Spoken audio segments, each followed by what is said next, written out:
어려운데 왜 어렵지 않다고 할까라는 제목으로 말씀을 전하겠습니다. 어제 아침에도 잠시 언급해 드렸습니다만 율법을 다 지켜 행한다 하는 것은 우리에게 어려운 것입니다. 어려운 정도가 아니죠.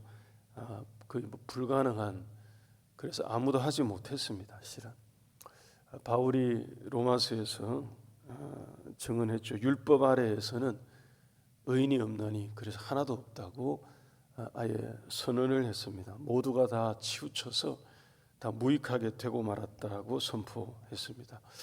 오직 예수님만이, 딱 한 분 예수님만이 율법을 다 이루심으로 율법의 완성자가 되신 것이죠.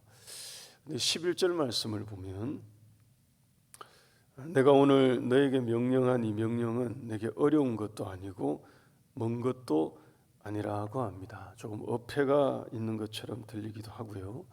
또 약간은 뭐랄까요, 일종의 우격다짐 비슷하게 안 그런데 그렇다고 계속 괜히 우기시는 듯한 뉘앙스를 줄 수도 있습니다. 사람들은 이렇게 조항도 많고 지키기 어려운 것을 어떻게 지킵니까? 라고 불평을 하니까 마치 하나님께서 그 정도는 아니야, 어려운 거 아니라고 하면서 다소 억지 주장을 하는 것처럼 보이게 하는 점이 없지 않아 있습니다. 근데 여러분, 이 말씀에서 하나님이 이게 어렵지 않다고 말씀하신 진의가 있습니다. 그 진의가 무엇인지 이 문맥에서 실은 잘 드러나 있습니다. 우리에게 주신 이 명령이 결코 어려운 게 아니라고 말씀하시는 본 뜻은 이게 지킴 또는 행함에 있지 않았습니다. 다시 말해서 지키기가 어렵지 않다고 하신 게 아니고요. 이 문맥에서 이 말씀을 보면 찾기가 어렵지 않다고 하신 것을 대번에 알 수 있습니다. 다른 말로 바꾸면 이 가독성이라고 할까요? 이 접근성에 관한 그런 것입니다. 11절부터 14절까지 말씀을 여러분 한 절씩 한번, 성경 가지고 펼쳐보고 계시는 분들은 한 절씩 한번 보시기 바랍니다. 이 한 절 한 절에서 다 강조되어 있는 게 있습니다. 그게 뭐냐 하면 멀리 있지 않다는 접근성입니다. 11절에 먼 것이 아니라고 하죠. 어렵지 않다고 한번 말씀하시고 난 다음에 먼 것이 아니라고 합니다. 12절에 보십시오. 하늘에 있는 것이 아니기 때문에 누구라도 가서 가지고 와서 들려줄 수 있다고 말합니다. 13절 말씀에도 보시면 이것은 바다 밖에 있는 것이 아니라고 합니다. 그래서 바다 건너가서 찾고 그럴 계제가 아니라는 거죠. 14절 말씀에 그래서 결론을 내리듯이 이렇게 말씀하십니다. 오직 그 말씀이 너에게 매우 가까워서 너의 입에 있고 너의 마음에 있은즉 내가 이를 행할 수 있다고 선포해 버리십니다. 이 11절에서 14절까지의 말씀의 요지가 뭐냐 하면 이 명령의 말씀이 멀리 있거나 또는 숨어 있거나 감추어져 있어서 찾아내기가 어렵거나 그런 게 아니고 오히려 가까이 있어서 발견하기 쉽다는 얘기입니다. 찾아서 읽기 쉽고요, 찾아서 듣기 쉽고 접하기가 쉽다는 그런 말씀입니다. 다시 말해서 찾고자 하는 마음만 있으면, 이 말씀을 찾아서 듣고 싶다는 마음만 있으면 누구라도 언제라도 들을 수 있고 또 접할 수 있고 이해할 수 있고 읽을 수 있을 정도로 가까이 있다, 이런 말씀입니다. 여러분, 이것은 당시의 종교, 고대 사회에 있었던 종교, 그들의 신앙 체계 안에서는 실은 상당히 특별한 그런 것입니다. 고대 근동의 이방 종교들이 주로 행했던 제사 의식 같은 그들의 고유한 종교 의식, 방식, 이런 것을 생각해 보면 이 말씀이 과히 정말 이런 거구나 하는 것을 우리가 대번에 이해할 수 있습니다. 그들의 방식은 주로 이런 겁니다. 그들이 섬기는 신의 뜻을 이해하고 알기 위해서는 때로는 굉장히 미신적이고 어떨 때는 굉장히 극단적인 이상한 추술 행위를 행하면서 뭔가를 추구하는 그런 방식입니다. 또는 영적인 세계와 교통하기 위해서는 멀리 보이는, 까맣게 멀리 보이는 하늘을 쳐다보면서 뭐 별을 연구한다거나, 성경에도 나오죠, 일월성신을 숭배하는 그런 행태와 같은 것입니다. 멀리 있는 뭐 하늘을 관측하면서 뭔가를 예측하려고 하는 이런 방식, 또 어딘가 있을지 모르는 신비한 뭐 지혜를 찾겠다 하는 그런 막연한 기대를 가지고 말 그대로 바다 건너까지 길을 떠나는 그런 유의 방식입니다. 우리 흔히 말할 때 뭐 구도자 또는 뭐 순례자 뭐 이런 얘기 하지 않습니까? 지금도 세계 곳곳에 전통 비슷하게 남아 있는 고행을 추구하면서 먼 길을 찾아서 도를 찾겠다고 떠나는 뭐 그런 비슷한 모습, 전통으로 남아 있는 것을 우리가 종종 볼 수가 있습니다. 당시 고대 종교에서는 신의 뜻을 안다는 것은 그런 것입니다. 그러니까 어려운 거예요. 쉬운 길이 아닌 것입니다. 자기의 몸에 막 해코지를 하면서, 성경에 보면 소개되어 있습니다. 자기의 자녀를 신의 제물로 바치는 게 극히 어려운 것 아닙니까? 거의 불가능한, 할 수 없는 그런 어떤 행동을 통해서 뭔가 이렇게 교통한다고 생각하니까 이게 어려운 거죠. 아주 멀리 있는 그 무언가를 찾아내는 그런 어려운 과정으로 여겼던 것입니다. 그런데 하나님의 말씀은, 하나님께서 주신 이 말씀은, 하나님이 명령하신 이 명령의 말씀은 그런 게 아니라는 얘기예요.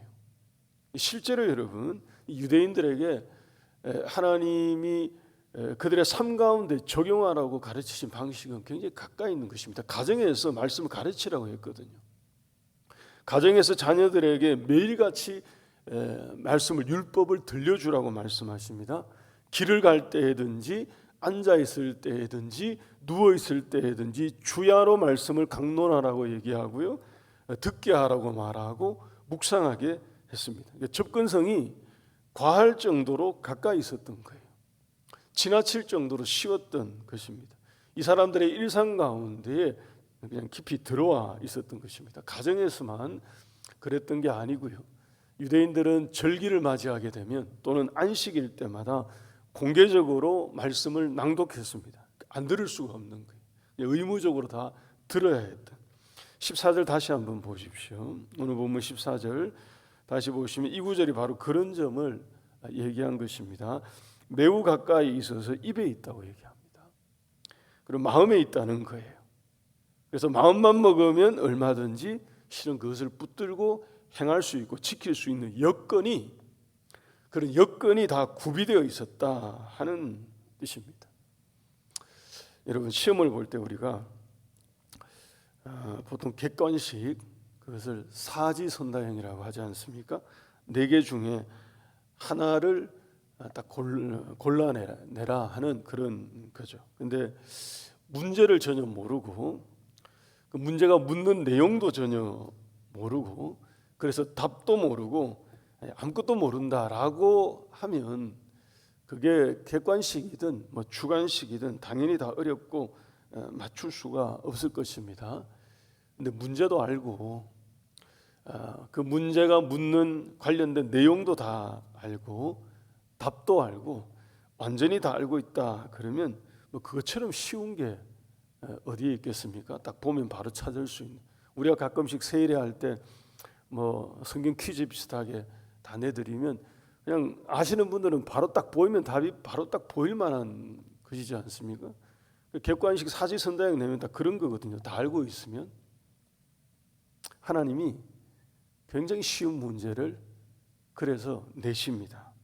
14절까지, 오늘 보면 14절까지가 율법의 모든 내용을 실은 다 알려주신 것입니다. 신명기 서두에 말씀드렸습니다. 신명기의 구조가 30장, 오늘 우리 본문이 30장까지가 율법의 내용이에요.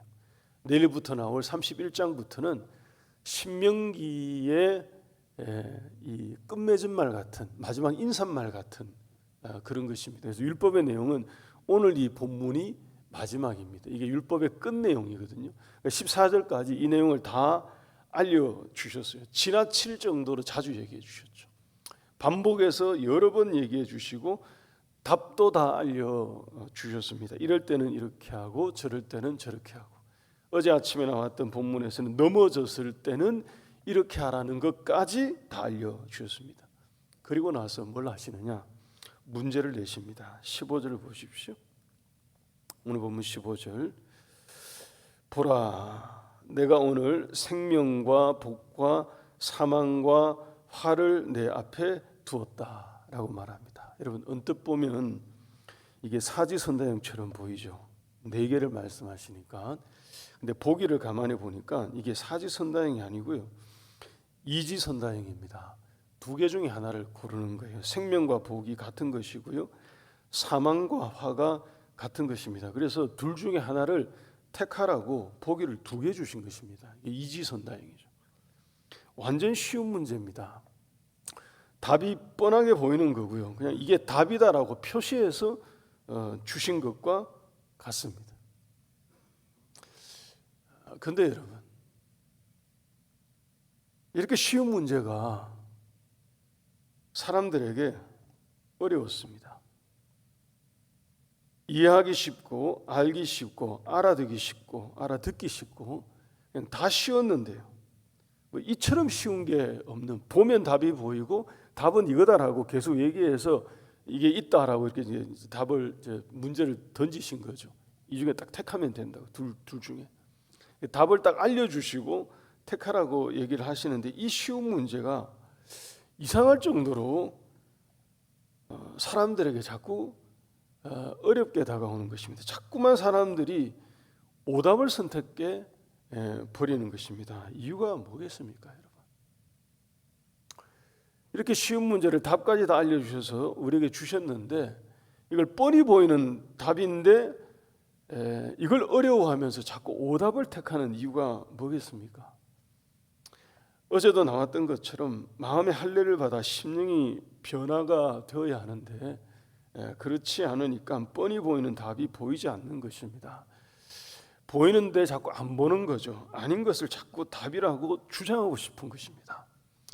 답이 아닌 것이 너무 확실하게 딱 있고 정해 주셨는데 답이 아닌 그것을 자꾸 믿고 싶은 거예요. 그걸 따라가고 싶은 것입니다. 그쪽으로 가고 싶다고 자꾸 고집하는 거예요. 17절과 18절을 한번 보십시오. 본문 17절과 18절. 그러나 네가 만일 마음을 돌이켜 듣지 아니하고 유혹을 받아 다른 신들에게 절하고 그를 섬기면 내가 오늘 너희에게 선언하노니 너희가 반드시 망할 것이라. 너희가 요단을 건너가서 차지할 땅에서 너희의 날이 길지 못할 것이니라. 이게 오답이거든요. 이거 오답이라고 틀린 답을 이렇게 알려주신 거죠. 그리고 19절과 20절 말씀 보시면 읽지 않겠습니다만 이 마지막 2절이 율법의 마지막 퍼즐입니다. 이 19절과 20절이 이게 완성이죠. 이게 마침인 것입니다. 이게 정답이고요. 하나님의 뜻은 이제 여기에 있었던 것입니다. 이 사람들이 이 20절에서 마치기를 바라신 거죠. 18절에서 마치면 안 되고 20절에서 마치기를 하나님은 기대하시고 19절과 20절로 오라는 것입니다. 이것을 하라는 그런 말씀이죠. 여기에 율법의 완성이 있는 거기 때문에 하나님은 이 사람들이, 하나님의 백성들이 18절에서 멈추지 말고 20절까지 와서 여기서 마칠 것을 바라셨는데 이 사람들이 다 어디서 끝냈느냐? 18절에서 끝맺음을 한 것입니다. 율법의 끝마침을 여기서 끝내버린 것입니다. 그래서 이스라엘이 망한 거고요, 유다가 망한 거고요, 사람들은 다 포로가 된 거고요, 그 땅이 하나님이 주신 약속의 땅은 황폐해졌습니다. 지었던 성전은 무너졌고요, 사람들은 그나마 남아있던 사람들은 애굽으로 도망치듯 나갔고요. 그러니까 빼앗긴 것입니다. 다시 잃어버린 것입니다. 지키지 못하고 다 쫓겨나고 떠나게 되었던 것입니다. 사람들은 하나님이 주신 이 율법을 이루지 못한 거죠. 18절에서 실패하고 무너지고 만 것입니다. 여러분, 오늘 이 신명기 본문의 말씀을 이런 관점에서 인용한 사람이 있었습니다. 사도 바울입니다. 로마서 10장 8절 9절 말씀 우리 한번 보시겠습니다. 로마서 10장 8절 9절 말씀, 바울이 말하기를 이렇게 말합니다. 그러면 무엇을 말하느냐? 말씀이 너에게 가까워 내 입에 있으며 내 마음에 있다 하였으니, 오늘 본문을 인용한 것입니다. 곧 우리가 전파하는 믿음의 말씀이라고 합니다. 바울이 이 말씀을 인용하면서 이제 알려줍니다. 신약의 사람들에게 구약에서 하나님이 예언하신, 계시하신 그때 그 말씀이 뭘 얘기하는지를 알려주십니다. 9절에 네가 만일 내 입으로 예수를 주로 시인하며 또 하나님께서 그를 죽은 자 가운데서 살리신 것을 너의 마음에 믿으면 구원을 받으리라고 말합니다. 여러분, 여기서 이 8절 9절 잘 보시기 바랍니다. 우리에게 너무 가까이 있어서 우리의 입에 붙어 있고요, 우리에게 너무 가까이 있어서 마음에 들어와 있다고 말하는 이 말씀을 바울이 뭐라고 얘기하느냐 하면, 그게 바로 믿음의 말씀이라고 얘기하면서 9절 말씀에 설명하기를, 바로 그 입에 있고 마음에 들어와 있고 딱 붙어 있고 떠날 수 없이 그 속에 들어와 있는 그 믿음의 말씀이 누구를 얘기한 것이냐 보니까, 너의 입으로 예수를 그렇게 주로 시인하고 그 마음에 그 예수님을 믿으면 구원을 받는다라고 선포한 것으로 봐서, 바울이 얘기한 이 믿음의 말씀, 우리의 속에 들어와 있고 입에 붙어 있고 마음에 들어와 있는 그 믿음의 말씀, 그 말씀은 진리이신 예수님을 증거한 것입니다. 그러니까 하나님이 구약에서 계속해서 이 말씀이 중요하다고, 말씀 붙들고 살라고 말하고 이것을 지켜야 된다고 말하고, 이게 어려운 게 아니고 내 입에 있고 내 마음에 있고 거기에 있다고, 누구라도 쉽게 눈만 들면은 볼 수 있고 찾을 수 있고 접근성이 뛰어나고 잃을 수 없고, 그렇다고 계속 말씀하신 그 말씀이 이제 와서 보니까 예수님을 가리킨 것입니다. 예수님이 오셔서 친히 우리 가운데 거하시고 우리 가까이 계시고 우리 속에 들어와 계심으로, 그분이 말씀이신 그분이 우리 가운데 계심으로 그분을 통해서 우리가 의를 이루게 되고 구원을 얻게 됨을 선포해 주신 것입니다. 같은 장 4절에서 바울이 이것을 보다 정확하게 설명합니다. 로마서 10장 4절 말씀 우리 마지막으로 한번 보시죠. 로마서 10장 4절에 보면 바울이 그래서 이렇게 말합니다. 그리스도는, 같이 한번 읽으실까요? 같이 읽겠습니다. 시작. 그리스도는 모든 믿는 자에게 의를 이루기 위하여 율법의 마침이 되시니라. 여러분, 우리가 18절에서, 오늘 신명기 보면 18절에서 사람들이 여기서 율법이 끝나는 줄 알고 여기서 끝냈어요. 하나님은 이지선다형으로 딱 주셨거든요. 딱 보이는 거를 답을 택하라고 딱 알려주셨는데, 사람들은 자꾸 오답을 택하고 거기서 끝냈습니다. 그러니까 19절 20절까지 못 온 거예요. 그래서 율법을 사람들은 절대 끝마치지를 못한 것입니다. 완성을 못한 거죠. 미완성으로 실패한 것입니다. 이 완성을 예수님이 이루셨다는 것입니다. 예수님께서 친히 다 이루심으로 율법의 끝마침, 완성을 이루어 주셨기 때문에 19절과 20절로 가지 못하고 실패한 우리 사람들을 우리 예수님께서 친히 완성하심으로 예수님을 통해서 의가 이루어지고 또 구원이 이루어지고 말씀의 완성이 이루어지고, 우리는 예수님 가까이 붙어 있으므로, 가까이 오신 예수님을 붙들고 있으므로 우리에게 그 은혜가 임함을 말씀이 증거해 주고 있습니다. 그래서 우리에게는 진정한 의미에서 여러분 가장 쉬운 길이 열린 것입니다. 예수님만 믿으면 우리 가운데 하나님의 은혜가 임하는 줄 믿으시기 바랍니다. 여기에 우리의 생명이 있고 여기에 우리의 구원이 있고, 누구든지 예수님을 믿고 누구든지 주의 이름을 부르고 누구든지 예수님을 주로 시인하는 자마다 우리 하나님께서 생명 주시고 살게 하시는 하나님의 큰 은혜를 약속해 주신 것입니다. 오늘 하루도 주님의 이 은혜로 살아가는 우리 모두가 될 수 있기를 주의 이름으로 축복합니다. 우리 같이 기도하십시다.